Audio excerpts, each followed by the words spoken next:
தொடர்ந்து எக்ஸ்பிரஸ் 8 விரைவுச் செய்திகளை பார்க்கலாம். மது போதையில் மகனை தொலைத்துவிட்டு தந்தை பரிது வைக்கும் சம்பவம் காஞ்சிபுரத்தில் நடந்துள்ளது.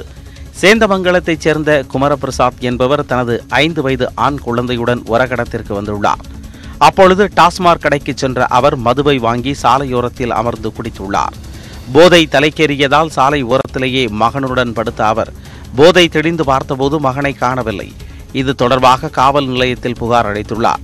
சம்பவ இடத்திற்கு சென்ற போலீசார் அப்பகுதியில் இருந்த சிசிடிவி கேமராவை ஆய்வு செய்தபோது அடையாளம் தெரியாத நபர் ஒருவர் குழந்தையை கடத்திச் சென்றதை கண்டுபிடித்தனர். இதையடுத்து அந்த நபர் யார் என்பது குறித்து போலீசார் விசாரித்து வருகின்றனர். ஓசூர் சானமாவு வனப்பகுதியில் முகாமிட்டிருந்த 60க்கும் மேற்பட்ட யானைகளை விரட்டும் பணியில் வனத்துறையினர் ஈடுபட்டனர். கடந்த 3 வாரத்திற்கு முன்பு 100க்கும் மேற்பட்ட யானைகள் கர்நாடக பகுதியில் இருந்து ஜவளகிரி ஊடேதுர்க்கம் வழியாக சானமாவு வனப்பகுதிக்கு வந்தது. பல்வேறு பிரிவுகளாக பிரிந்த யானைகள் கடந்த 2 வாரங்களாக விளைநிலங்களில் புகுந்து பயிர்களை நாசம் செய்தன.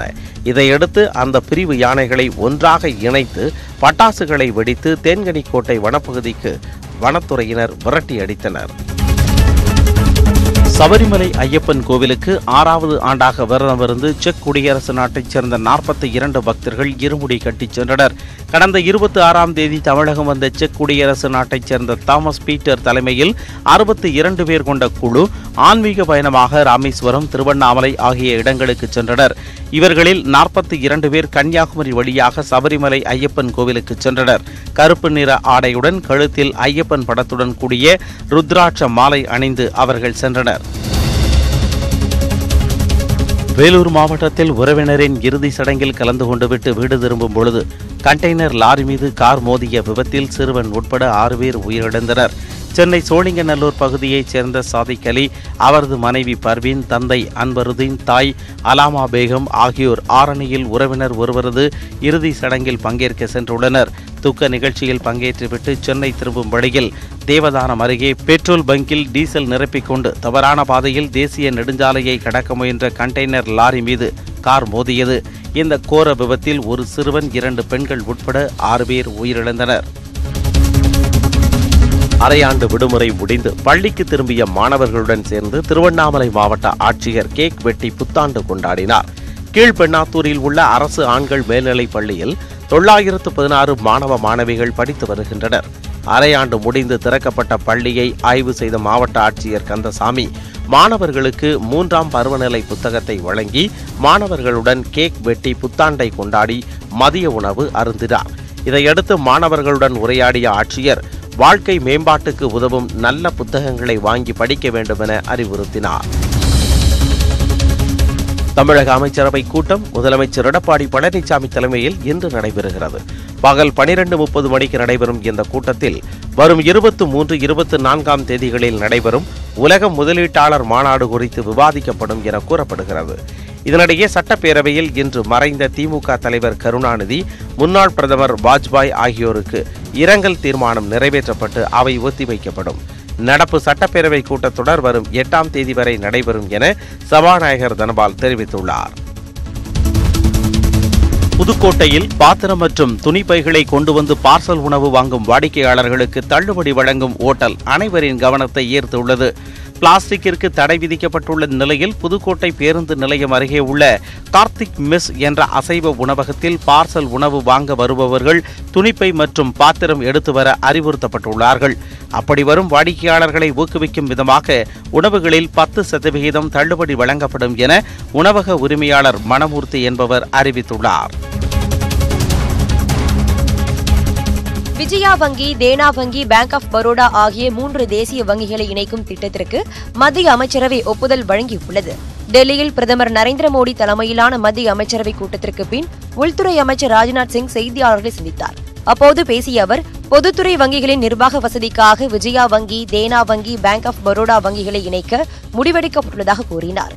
வங்கிகள் இணைப்புக்கு எதிராக ஊழியர்கள் போராட்டங்களில் ஈடுபட்டு வரும் நிலையில் இந்த முடிவு எடுக்கப்பட்டுள்ளது. இதனிடையே பிரதமரின் சுகாதார காப்பீட்டு திட்டத்தை செயல்படுத்தும் விதமாக ஏற்கனவே உள்ள தேசிய சுகாதார முகமை தேசிய சுகாதார ஆணையமாக மாற்றப்படுவதற்கு ஒப்புதல் அளிக்கப்பட்டுள்ளதாகவும் அமைச்சர் ராஜ்நாத் சிங் கூறினார். ராஜஸ்தான் மாநில அரசின் ஆவணங்களில் இருக்கும் பண்டிட் தீனதயாள் உபாத்யாயா புகைப்படத்தை நீக்க முதலமைச்சர் அசோக் கெலாட் உத்தரவிட்டுள்ளார். RSS சிந்தனையாளரும் பாஜகவின் முன்னோடியுமான தீனதயாள் உபாத்யாயாவின் புகைப்படம் ராஜஸ்தான் மாநில பாஜக அரசின் ஆவணங்களிலும் அரசின் முத்திரைகளிலும் இடம்பெற்றிருந்தது. இந்நிலையில் ராஜஸ்தானில் புதிதாக பதவியேற்ற காங்கிரஸ் அமைச்சரவையின் முதல் கூட்டம் நேற்று நடைபெற்றது. அதில் அரசின் ஆவணங்களில் இருக்கும் தீனதயாள் உபாத்யாயாவின் படத்தை 4 நாட்களுக்குள் நீக்கிவிட்டு தேசிய சின்னத்தை அச்சடிக்குமாறு அச்சு மற்றும் நிலையத்துறைக்கு முதலமைச்சர் அசோக் கெலாட் உத்தரவிட்டுள்ளார்.